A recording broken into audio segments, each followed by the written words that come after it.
Merhaba arkadaşlar, kanalıma hoş geldiniz. Bugün sizlerle bu spor yeleği yapıyoruz. Daha önce eteğini paylaşmıştım. Keşke yeleği de olsa diye çok mesaj aldım. Sizler için yeleğini de bugün yapıyoruz arkadaşlar. Yapılışı çok kolay. Aynı etekteki motifleri yaparak ve kenar detayını ekleyerek bu hale getirdik. Sırasıyla yapım aşamasını sizlerle paylaştım. İlk aşama ip tanıma, ikinci aşama yapım aşaması, üçüncü aşamada da ne kadar ip kullandığımı video sonunda belirtiyorum arkadaşlar. Sırasıyla bütün aşamaları izlersek bütün detaylara sahip olmuş oluruz arkadaşlar. Şimdi ip tanıma aşamasına geçmeden önce sizlerden ricam bir beğen ve yorum atarak videolarıma destek olursanız sevinirim arkadaşlar.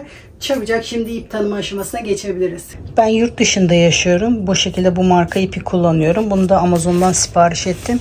Linkini aşağıda ekleyeceğim. Oradan almak isteyenler bakabilir. İpimin özelliği %100 koton. İnceliği şu şekilde göstereyim.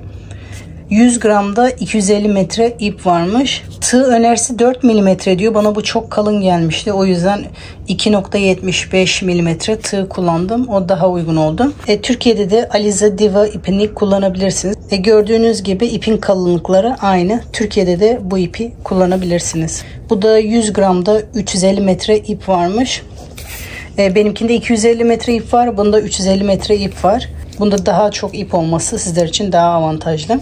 Video sonunda da ne kadar ip kullandığımı video sonunda belirteceğim. Atlamadan izlersek o kısmı da yakalamış oluruz. Alize Diva ipini kullanırken de hangi tığ numarası elinize daha yatkınsa o ipi kullanabilirsiniz.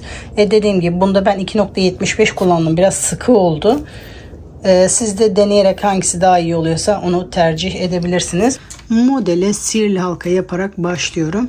Sihirli halkamı orta parmağımdan önden arkaya doğru bu şekilde doluyorum. Birleşim noktasından sıkıca tutuyorum. Tığımı ipin altından geçirerek ipimi alıyorum. Bir tur çevirdikten sonra bir zincir yapıyorum ve bu benim ilk zincirim.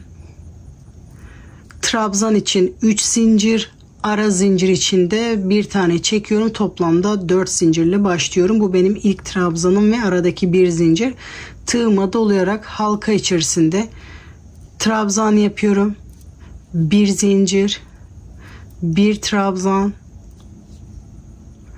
bir zincir, bir trabzan, bir zincir. Bu şekilde toplamda 12 trabzan yapıyoruz. Aralarında birer zincir olacak şekilde. Bu şekilde halka içerisinde toplamda 12 adet trabzan yapalım. Aralarında bir zincir olacak şekilde. Toplamda 12 trabzan yaptım. Bir zincir çektim. İlk yaptığımın tepesine batarak bir iz sürümü yapıyorum. İlk sırayı bu şekilde tamamlıyoruz. Şimdi bir zincir çekerek diğer rengi başlatıyorum. İlmeğimin içinden geçiriyorum. Boşluk içerisinde bir sık iğne yaparak ipimi burada sabitliyorum. Bu sık iğneden sonra 2 zincir çekerek başlıyorum. Aynı boşluk içerisinde tekrar bir trabzan daha yapıyorum. Bir zincir.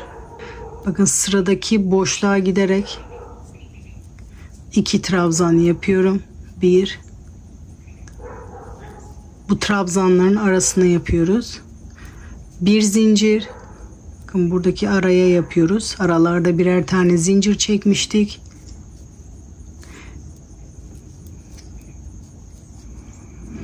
Bir zincir boşluğa gelerek 2 trabzan yapıyorum. Bu şekilde bir zincir aralarda boşluklarda 2 trabzan yaparak sıra sonuna kadar yapalım. Şimdi sıra sonuna kadar geldim. Bir zincir çekerek burada ilk yaptığım zincirin tepesine batarak bu şekilde iz sürümü yapıyorum. Sıramı burada birleştiriyorum.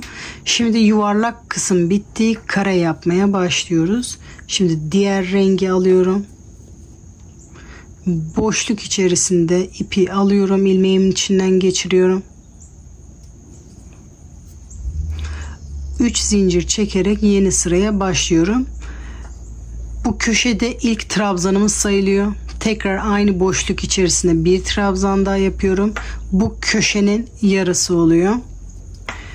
2 zincir. Bu aradaki boşluğa batarak bir sık iğne, 2 zincir, sıradaki boşluğa batarak bir sık iğne, 2 zincir. Şimdi aynı burada yaptığımız gibi burada köşe yapıyoruz. Sıradaki boşlukta 2 trabzan yapıyorum. Arada 2 zincir. Tekrar aynı boşlukta 2 trabzan yapıyorum. Biz az önce burada başlarken bu köşenin yarısını yaptık. Şimdi bu kenar kısmı yapıyoruz. 2 zincir. Sıradaki boşlukta bir sık iğne.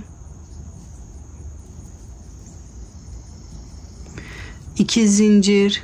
Sıradaki boşlukta bir sık iğne. 2 zincir. Burada köşe yapmaya başlıyoruz. Aynı buradaki gibi köşe yapıyoruz. Köşeyi yaptıktan sonra diğer kenarları yaparak burada da bir köşe yapıyoruz. Bu şekilde sıra sonuna kadar yapalım. Toplamda 4 köşe olacak. Bunu da sayıyoruz. Bu köşenin yarısı. 1, 2, 3. Burada da 4. yapıyoruz. Sıra sonuna kadar yapalım. Sıra sonuna kadar geldim. Bir zincir yapıyorum. Buradaki zincirlerin tepesine batıyorum. İpi de bu şekilde tığımın üzerinde dolaştırıyorum diğer rengi. İpimi alıyorum. Bir sık iğne yapıyorum. Sonra diğer rengi alıyorum. Boşlukta bir sık iğne yapmaya başlıyorum. İlk önce ipimin içinden geçiriyorum. 3 zincir. Tekrar aynı boşlukta bir trabzan daha yapıyorum. Şimdi bu sırada artık bu aralarda trabzan yapıyoruz. Arada bir zincir, sıradaki boşluğa giderek 2 trabzan, bir zincir, sıradaki boşlukta 2 trabzan, bir zincir, sıradaki boşlukta 2 trabzan, bir zincir. Köşeler aynı olacak. Burada yaptığımız gibi 2 trabzan bir tarafta, ortada 2 zincir, tekrar aynı boşlukta 2 trabzan yapıyorum. Arada bir zincir, sıradaki boşluğa batarak 2 trabzan yapmaya başlıyorum. Burayı da aynı burada yaptığımız gibi yapıyoruz. Köşeleri de aynı bu şekilde yapıyoruz. Bu şekilde sıra sonuna kadar yapalım. Sıra sonuna kadar geldim. Bir zincir yapıyorum. Burada zincirin tepesine batıyorum. Bu turuncuyu da tığımın üstüne doluyorum bu şekilde. İpi oradan alıyorum. Bir sık iğne yapıyorum. Şimdi diğer ipi alıyorum. Boşlukta ilmeğimin içinden geçiriyorum.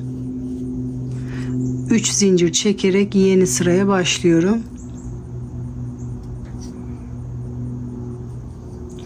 Tekrar aynı boşluk içerisinde bir trabzan, bir zincir, sıradaki boşluğa giderek 2 trabzan yapıyorum. Bir zincir, sıradaki boşluğa giderek 2 trabzan yapıyorum. Burada da aynı bu yaptığımız sırayı tekrar ederek sıra sonuna kadar yapıyoruz. Köşeyi aynı buradaki gibi, bu araları da buradaki gibi yaparak sıra sonuna kadar yapalım. Şimdi sıra sonuna kadar geldim. Ben ipimi kesmiş bulundum. 2 zincir çekiyoruz. Normalde bir zincir çekip bir sık iğne yapıyorduk. Şimdi sıra sonuna geldik. Daha fazla turuncu ile devam etmeyeceğim için burada bitiriyoruz. 2 zincir çektikten sonra bu başlangıçta yaptığımız 3. zincirin tepesine batarak ilmeğimizi alıyoruz. Bir iz sürümü yapıyoruz. Tekrar bir zincir çekerek ipimizi burada kesiyoruz. Artık turuncu ile işim bitti. Şimdi diğer rengi alıyorum. Boşlukta bu şekilde ipimi burada sabitliyorum. İlk çektiğim zincirde sayarak toplamda 3 zincir yapıyorum. Tekrar boşlukta bir trabzan daha, bir zincir. Burada aynı bu sırayı tekrar ediyoruz. Boşluğa gelerek 2 trabzan, bir zincir, boşluğa gelerek 2 trabzan yapıyorum. Bu sırayı da aynı burada yaptığımız gibi yaparak sıra sonuna kadar yapıyoruz. Köşeler aynı, bu ortalar aynı. Sıra sonuna kadar tamamlayalım. Sıra sonuna kadar geldim. Bir zincir çekip köşeye batıyorum. Bir sık iğne yaparak sıramı birleştiriyorum. Şimdi bu yapacağımız sırada da aynı bu sırayı tekrar ediyoruz. 3 zincir, boşlukta bir trabzan, ilk zincirle birlikte 2 trabzan oluyor. Bir zincir, sıradaki boşluğa giderek 2 trabzan yapıyorum. Bir zincir, sıradaki boşlukta 2 trabzan yapıyorum. Aynı bu sırayı tekrar ediyoruz. Bunu da bu şekilde sıra sonuna kadar yapalım. Sıra sonuna kadar geldim. Son sırada 3 zinciri yapıp bu ilk yaptığım trabzanın tepesine batarak iz sürme yapıyorum. Bir zincir çekerek ipimi burada kesiyorum. Sonra bu ipi arkada saklıyoruz. İlk motifi bu şekilde hazırlıyoruz. Şimdi ikinci motifi de aynı burada yaptığım gibi yapacağım. İstediğimiz köşede nerede birleştirmek istiyorsak oradaki köşeye kadar yapıyoruz. Bunun köşesine birleştiriyoruz. Benim sıram burada bitti.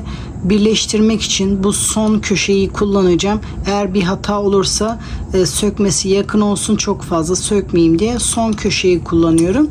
Şimdi bu motifi bu son köşeye kadar yapıyorum. Onu birleştirmeyi gösteriyorum. Bu köşede başlamıştım. Dediğim köşeye kadar geldim.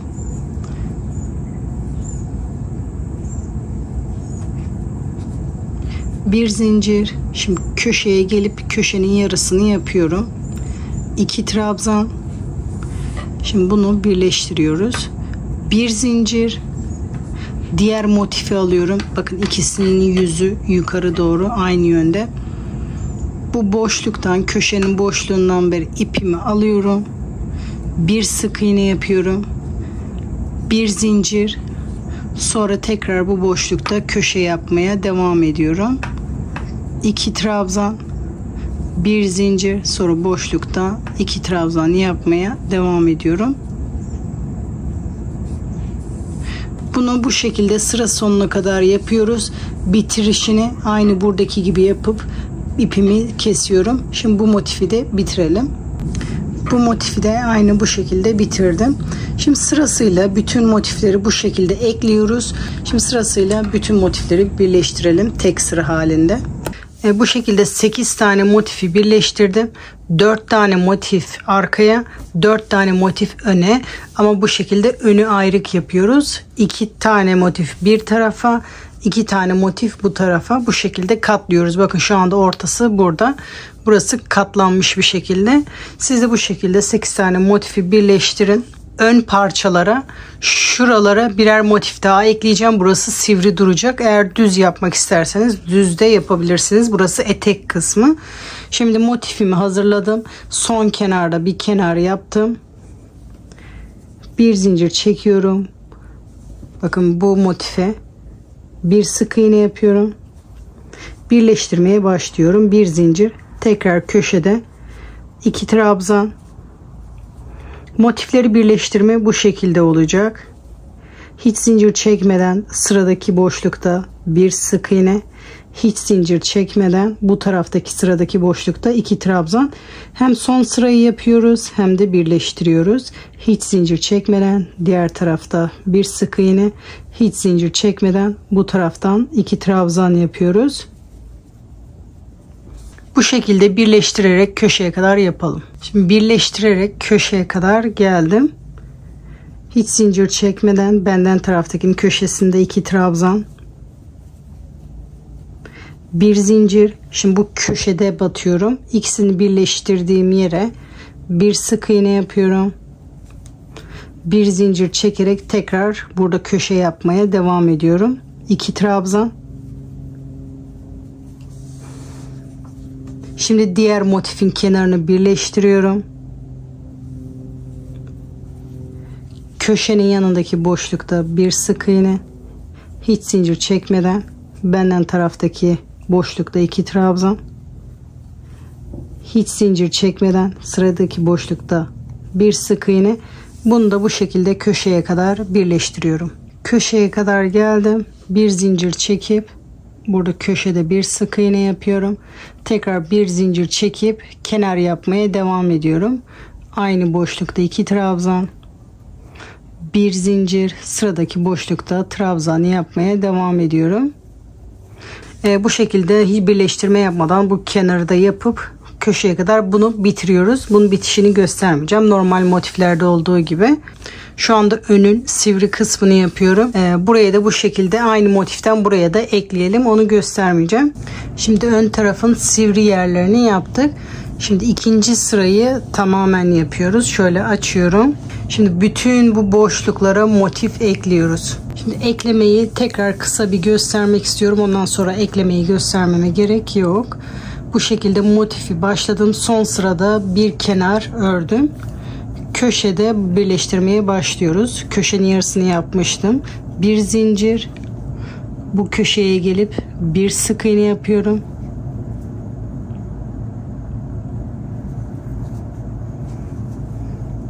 Bir zincir. Tekrar aynı boşlukta 2 trabzan. Hiç zincir çekmeden sıradaki boşlukta bir sık iğne. Hiç zincir çekmeden burada trabzan yapmaya başlıyorum. Hiç zincir çekmeden karşı boşlukta bir sık iğne. Bu şekilde köşeye kadar birleştirelim. Köşeye kadar geldim. Köşenin yarısını yaptım. Bir zincir. Bu birleştirdiğim yere batarak bir sık iğne, bir zincir, tekrar köşenin diğer yarısını yapıyorum. Hiç zincir çekmeden şimdi bu tarafı birleştiriyoruz. Köşenin yanındaki boşlukta bir sık iğne, hiç zincir çekmeden sıradaki boşluğa gelip trabzan yapmaya başlıyorum. Burayı da bu şekilde birleştiriyoruz. Burayı da köşeye kadar birleştirelim. Köşeye kadar geldim. Bir zincir çekip bu köşeye bir sık iğne, bir zincir çekiyorum. Tekrar burada kenar yapmaya devam ediyorum. Bu kenarı da yapıp sıra sonuna kadar bunu ipimi kesiyorum. Şimdi aynı şekilde buraya da böyle sırasıyla bütün boşluklara sıra sonuna kadar bu ikinci sırayı birleştirelim. İkinci sırayı da boydan boya ekledim. Şimdi buna bir sıra daha ekleyeceğim. Buradan beri başlayacağım motif eklemeye. Bir sıra daha motif ekleyeceğim.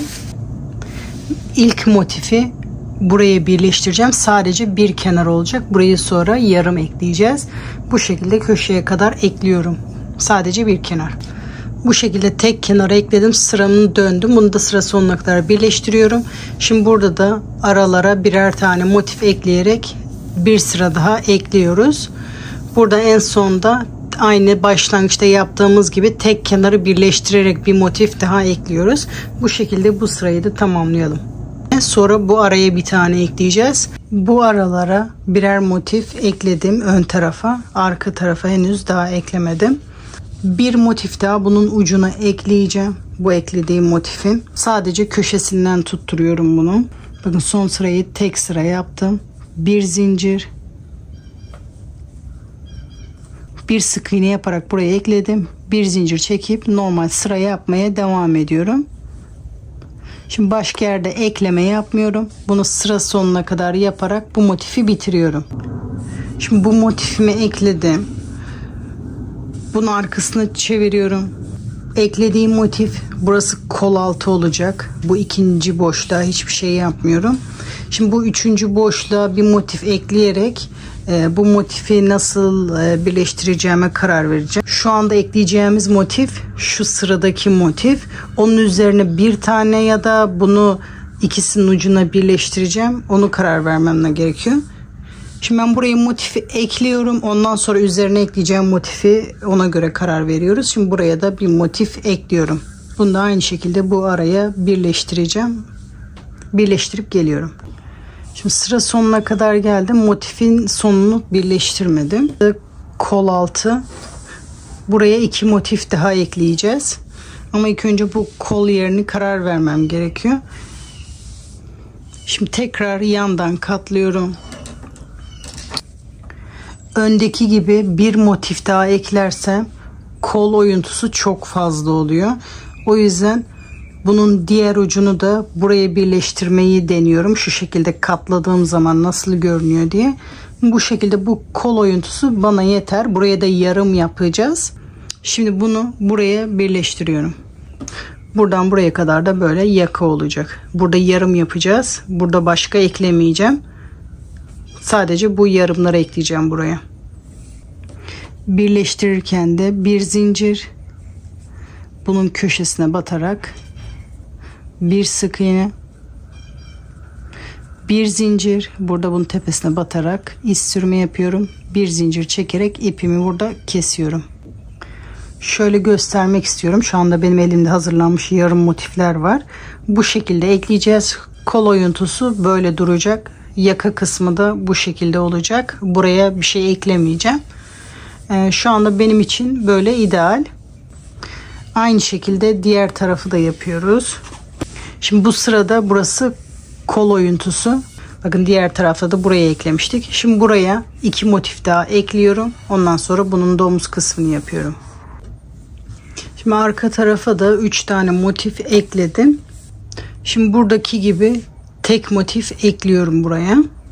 Aynı buradaki gibi bir ucu buraya, bir ucu arkaya doğru ekleyeceğim. Aynı şekilde buraya yapıyorum. Şimdi o tek motifi de ekliyorum. Ondan sonra yarım motiflere geçiyoruz. Şimdi yarım motife de sihirli halka yaparak başlıyorum. Aynı diğer motifteki gibi. Tam motifte 12 tane trabzan yapmıştık. Şimdi bunda da 7 tane trabzan yapıyoruz. Aynı tam motifteki gibi 4 zincirle başlıyorum. Trabzan yapmaya başlıyorum. Tabi bu zincir bizim ilk trabzanımız sayılıyor. Şimdi ikinci trabzan. Arada bir zincir. Bir trabzan. Bir zincir. Bir trabzan. İlk zincirle birlikte toplamda 7 trabzan yapıyoruz. 2, 4, 6, 7. trabzanı da yapıyorum ve halkamı iyice sıkıyorum. Turuncunun ilk sırası bu şekilde bitmiş oluyor. Diğer rengimi alıyorum. Bir zincir çekerek buna başlıyorum. Bu ilmeğimin içinden geçiriyorum. Toplamda 4 zincir çekiyorum. Bu 1, 2, 3, 4. Sıramı normalde bu şekilde döndürürüm ama şimdi bu şekilde döndürüyorum. Bu turuncu ipi her sıra başında ve sonunda ipi kesmek istemediğim için bu ipi de diğer tarafa doğru yürüteceğim. İsterseniz kesip de yapabilirsiniz. Bu ördüğüm ip, bu da başlangıç ipleri. Onları da gezdireceğim arkası temiz olması için. Bakın trabzanın yanında bir zincir çekmiştik. Oraya 2 trabzan yapıyorum. Burası köşe için. 1, 2. Burası ilk boşluk. Buralara köşe yapacağımız için bu işlemi yaptık. Bir zincir. Bakın sıradaki bir zincir çektiğimiz yere 2 trabzan yapıyorum. Bir zincir. Sıradaki boşlukta 2 trabzan.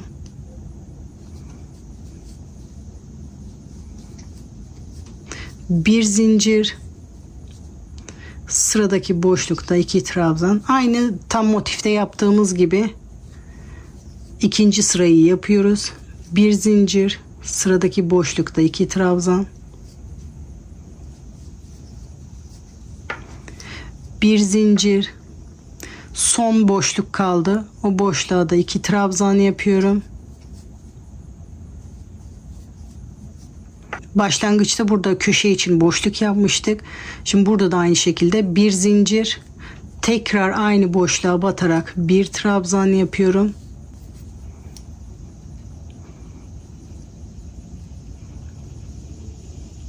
Sıramı bu şekilde tamamlıyorum. Şimdi diğer renge başlıyorum. Turuncuya. İlk önce ilmeğimin içinden geçiriyorum. 3 zincir çekerek yeni sıraya başlıyorum.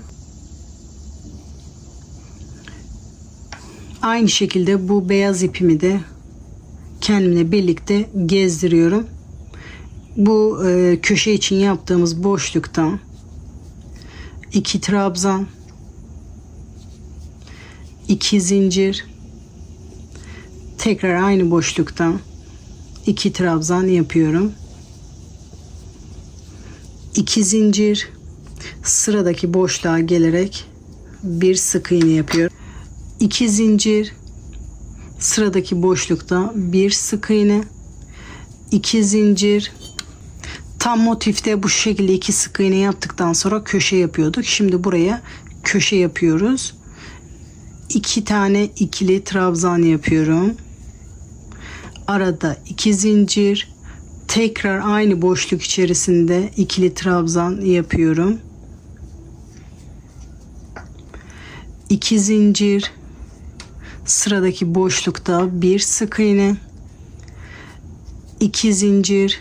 Sıradaki boşlukta bir sık iğne. 2 zincir.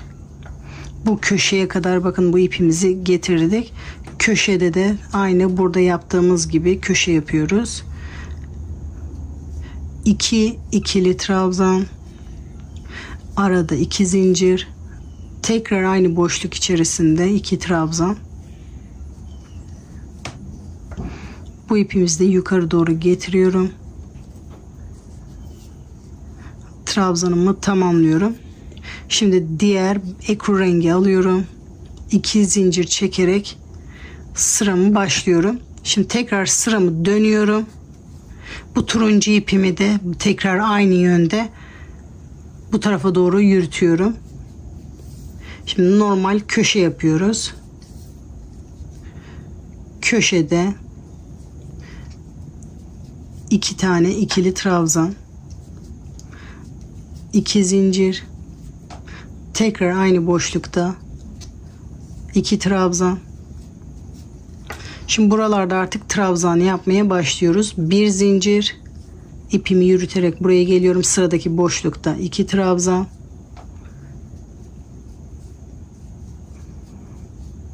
1 zincir, sıradaki boşlukta 2 trabzan.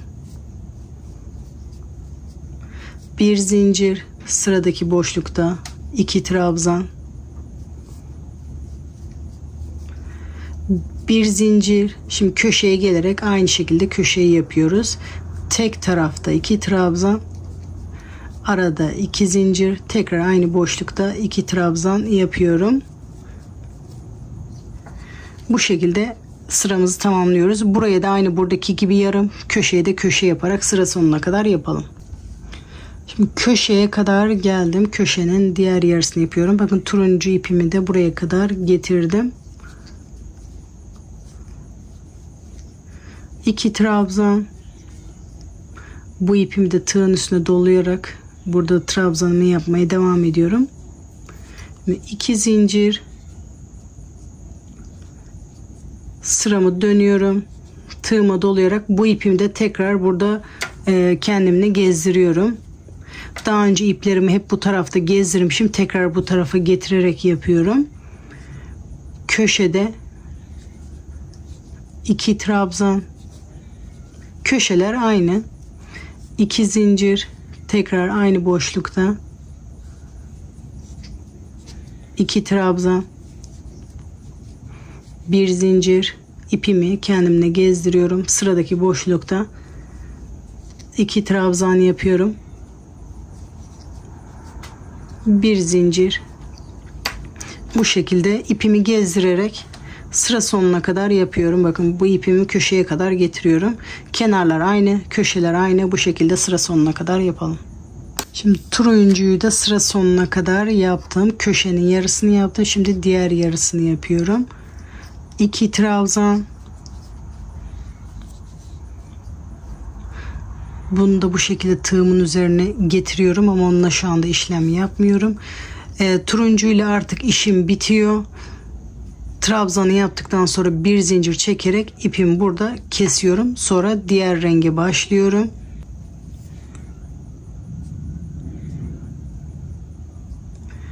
Bu trabzanın tepesinde 2 zincir yaparak sıramı dönüyorum. Bu köşeye gelerek köşe yapmaya başlıyorum. 2 trabzan, 2 zincir, tekrar aynı boşlukta 2 trabzan yapıyorum. Arada bir zincir, boşluğa gelerek 2 trabzan yapıyorum. Bir zincir, boşluğa gelerek 2 trabzan yapıyorum. Burayı da kenara aynı şekilde, köşeyi de aynı şekilde sıra sonuna kadar yapalım. Bu sırayı da köşeye kadar yaptım. Şimdi buradaki zincir kısmı yapıyoruz. 2 zincir, buradaki trabzanın tepesine batarak bir sık iğne yapıyorum. 2 zincir, burada tam beyazın bittiği yerde bir sık iğne yapıyorum. 2 zincir, burada trabzanın tepesine, turuncunun tepesine bir sık iğne. 2 zincir, burada beyazın bittiği yerde bir sık iğne.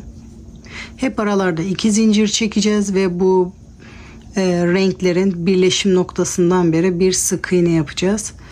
2 zincir, bakın tam ortadan bir sık iğne yapıyorum. 2 zincir, iki rengin birleşim noktasından bir sık iğne. 2 zincir, bakın birleşim noktasından bir sık iğne. 2 zincir, burada birleşim noktasından bir sık iğne. 2 zincir, bakın burada birleşim yerinden bir sık iğne. 2 zincir, burada birleşim noktasından bir sık iğne. 2 zincir, burada bir sık iğne yapıyorum. 2 zincir çekerek burada köşe yapmaya başlıyoruz. Burada da birleştirmeye başlıyoruz. Şimdi motifimiz hazır. Birleştirmeye başlayabiliriz. Şimdi yarım motifi hazırladım. Köşeye kadar geldim. Aynı birleştirme işlemini aynı yapıyoruz. Köşenin yarısını yapıyorum. Tekrar bu yöne doğru devam ediyorum. Şimdi nereye ekleyeceksek oraya başlayalım. Ekleme şekli aynı. Burada göstereyim. Bir zincir çekiyoruz.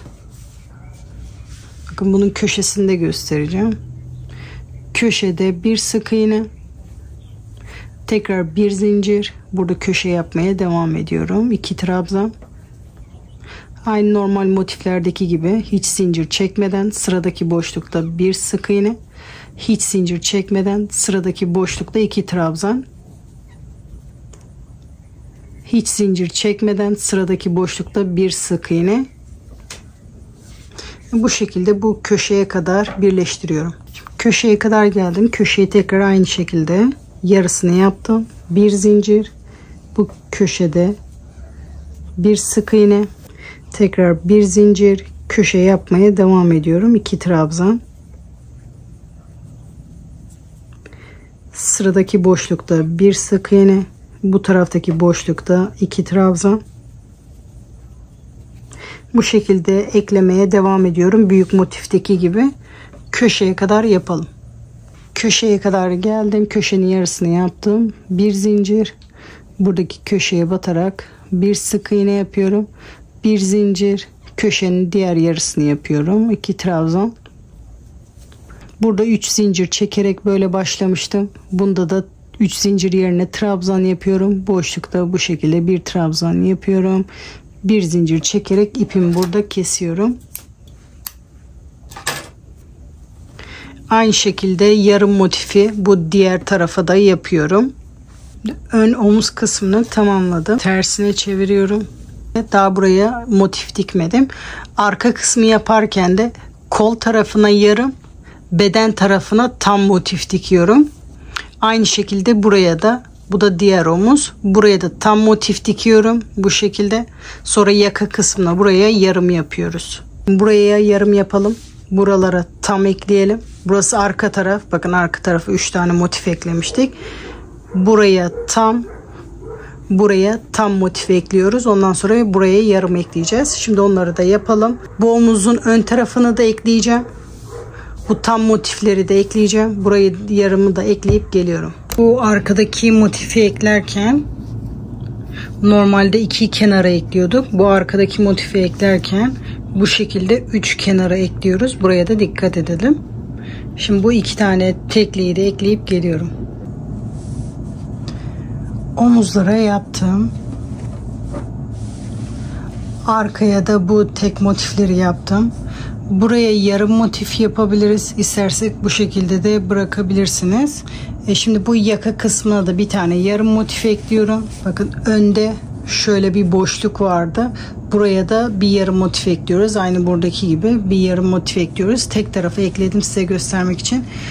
Bu öndeki boşluğa ve yakaya birer tane yarım ekliyorum. Bu etek kısmında da bu boşluklara dilerseniz yarım motif de ekleyebilirsiniz. Bu şekilde motif yapmadan da bu uçlara püskül takabilirsiniz. Omuzdaki, yakadaki, bu öndeki yarım motifleri ekledim. Şimdi bu arkadaki etek uçlarına yarım motif ekleyeceğim. Ya da dilerseniz bu şekilde bırakıp bu şekilde de kullanabilirsiniz. Direkt buralara püskül takarak da kullanabilirsiniz. Ben şimdi buralara da yarım motif ekleyeceğim. Önde gördüğünüz gibi burada sivrilik vardı. Şuraya da yarım motif ekleyeceğim. Burası bu şekilde sivri duracak. Önde bu şekilde duracak. Sırasıyla bu aradaki yarım motifleri ekleyip geliyorum. Etek ucundaki yarımları da ekledim. Gördüğünüz gibi bu ön hala sivri. Buraya kadar yarımları ekledim. Şimdi kenar detayına geçebilirsiniz. Sade tutmak istiyorsanız sade tutabilirsiniz. Ben etekteki gibi şu şekilde kenar detayı ekledim. Hem kenardaki kusurları kapatıyor hem de böyle güzel durmasını sağlıyor. İsterseniz sade tutabilirsiniz. Benim gibi kenar detayı da yapabilirsiniz. Hem kollara yapacağım hem yaka, ön, etek ucu her yerine yapacağım. İstediğiniz yerden başlayabilirsiniz. Etek ucundan başlayacağım. İstediğiniz yerden başlayabilirsiniz. Bu kenar detayını yaparken örneğin yüzü bize doğru olacak ki aynı yönde olsun bu oyayla. Şimdi bir zincir çekerek başladım. Şimdi herhangi bir yerden başlayabiliriz. Burada boşluğa batarak başlıyorum. Şimdi bu sırayı yaparken kenarın gidişatına göre bu kısımları ayarlayacağız. Şu anda mesela burası bu şekilde yüksekte. Buraya çakma trabzan yapıyorum. 2 zincir, aynı boşlukta bir çakma trabzan, bu şekilde üçünü birlikte. Sıradaki boşlukta hiç zincir çekmeden yapıyorum. Zincir çekince marullaşma yapıyordu. Onu önlemek için hiç zincir çekmiyorum. Tığıma dolayıp sıradaki boşlukta bir çakma trabzan, aynı boşlukta tekrar bir çakma trabzan, hiç zincir çekmeden sıradaki boşlukta bir çakma trabzan, bir çakma trabzan daha. Her boşlukta 2 tane trabzan ya da çakma trabzan ne yapacaksak hep 2'şer tane yapıyoruz. Aralarda da zincir çekmiyoruz. Sıradakinde 2 çakma trabzan. Şimdi gidişatına bakıyorum. Bakın düşüş olmaya başladı. Tekrar bir tane daha çakma trabzan yapacağım. Hiç zincir çekmeden bakın sıradaki boşluğa gidip normal trabzan yapacağım. Yüksekliklerini aynı tutabilmek için. 2 normal trabzan.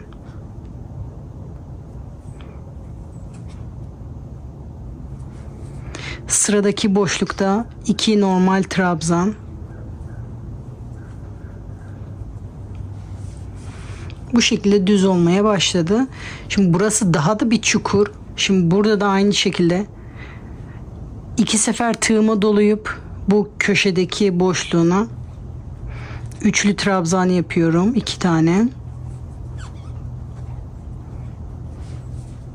Şimdi burası böyle düz devam ettiği için bu diğer bu köşelerde mesela burada da üçlü trabzan yapıp burada da üçlü trabzan yapıyorum.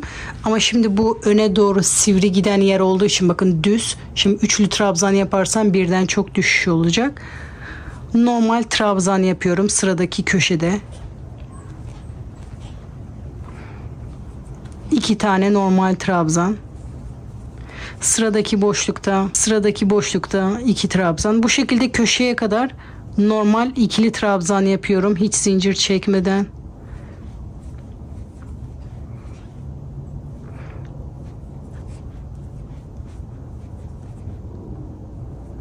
Çok kasıyorsa aralarda birer tane de çekebilirsiniz. Sıradaki boşlukta 2 trabzan. Bu şekilde köşeye kadar. Bu şekilde köşeye kadar yapalım. Köşeye kadar geldim. Burayı aynı köşedeki gibi yapıyorum. Arada 3 zincir. Tekrar aynı boşlukta 2 trabzan daha yapıyorum. Bu şekilde normal motif birleştirme yerine kadar yapıyorum. Birleşim noktasına kadar geldim. Şimdi burası hafif çukurluk olduğu için çok da fazla çukurluk yok. Burada tığımı 2 sefer doluyorum. Burada ikisini birlikte, üçünü birlikte yapıyorum. Tığımı tekrar 2 sefer doluyorum. İkisini birlikte, üçünü birlikte. Aynısını diğer köşede de yapıyorum.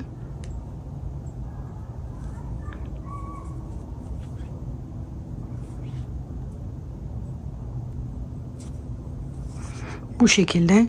Şimdi diğerinde motifin devamını da aynı şekilde devam ediyorum. Köşeye kadar yapalım. Şimdi köşeden sonrasında normal trabzan yaparak köşeye kadar yapıyorum.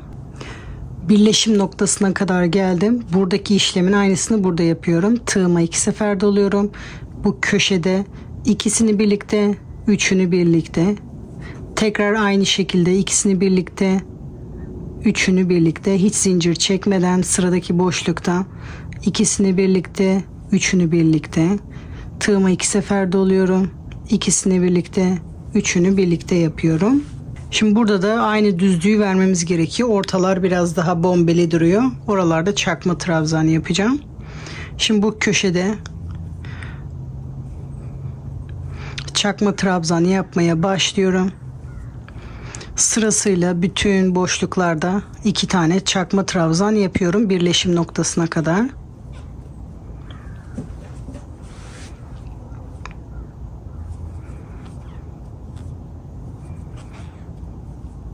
Bu ortalarda çok bombe varsa sık iğne de yapabilirsiniz.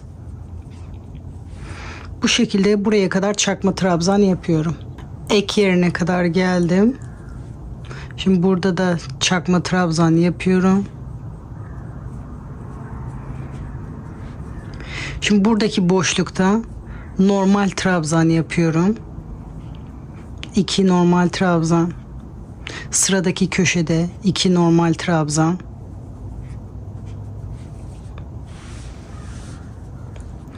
Burayı da aynı şekilde isteğe bağlı normal trabzanda, isteğe bağlı çakma trabzanda yapabilirsiniz. Bu şekilde birleşim noktasına kadar yapıyorum. Şimdi ek yerine kadar geldim. Gördüğünüz gibi buna biz şekil vermeye çalışıyoruz. Buradaki boşlukta şimdi üçlü trabzan yapıyorum. 2 sefer doluyorum. İlk boşlukta 2 sefer doladıklarımı en son ikisini birlikte üçlü trabzan yapıyorum. Aynısını diğer köşede de yapıyorum. 2 tane üçlü trabzan yapıyorum. Orayı da bu şekilde şekil vermiş oluyorum. Şimdi burada normal trabzan, ondan sonra çakmalı trabzan yapmaya devam ediyorum. Bugün sıradaki boşlukta normal trabzan. Ondan sonrasını çakma trabzan yaparak bu köşeye kadar yapıyorum. Bu kısmı isterseniz sık iğne de yapabilirsiniz. Böyle oval olmaması için. Bakın böyle yapınca oval oluyor. Şimdi ben burayı sık iğneyi deneyeceğim.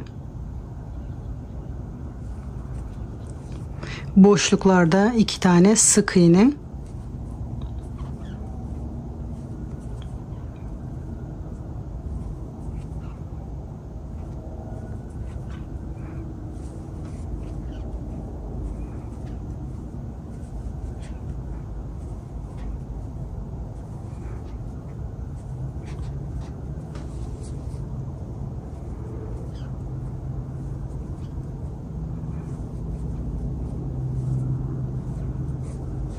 Sık iğne yapınca daha iyi oldu. Şimdi buraya kadar sık iğne yapıyorum.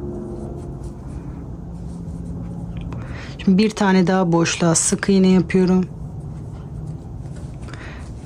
Buradan buraya kadar da çakma trabzan yaparak devam ediyorum.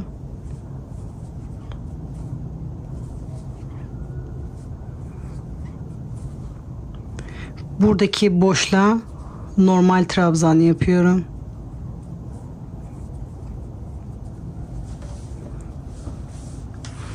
Böyle yapınca daha iyi oldu. Şimdi ben omuz kısmına geldim. Omuz kısmına da burayı birleştireceğim. Buraya batmama gerek yok. Çünkü burası böyle düz devam etmesi gerekiyor. Burada bu boşluğa yapmayacağım. Direkt bunun tepesine batarak çakma trabzan yapmaya devam edeceğim.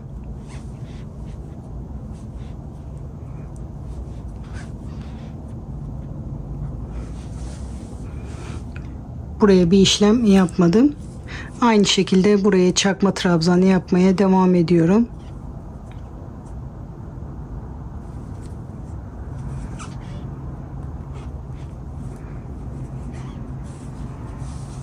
Şimdi biz yarıya kadar geldik. Etek de aynı şekilde olacak. Ön tarafta aynı şekilde olacak. Şimdi yarıya kadar ben gösterdim. Bundan sonrası da aynı bu taraf gibi olacak. Bunu bu şekilde bu başladığımız yere kadar yapalım, buraya kadar. Şimdi sıra sonuna kadar geldim. Sıramı birleştiriyorum. Son sırayı yapıyoruz. 2 zincir, tığımı doluyorum. Aynı noktaya batarak bir çakma trabzan yapıyorum. Sıradaki bakın ikişer tane batmıştık. Aradaki boşluğa batarak bir sık iğne yapıyorum.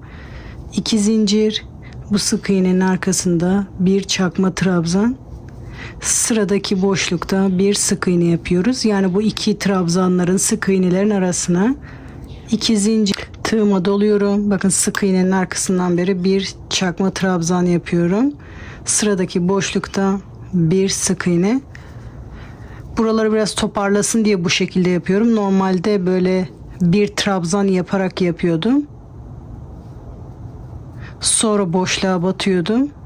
Bu şekilde de yapabilirsiniz ama ben toparlaması için çakma trabzanla yaptım. Eğer çok kasıyorsa normal trabzanla da yapabilirsiniz.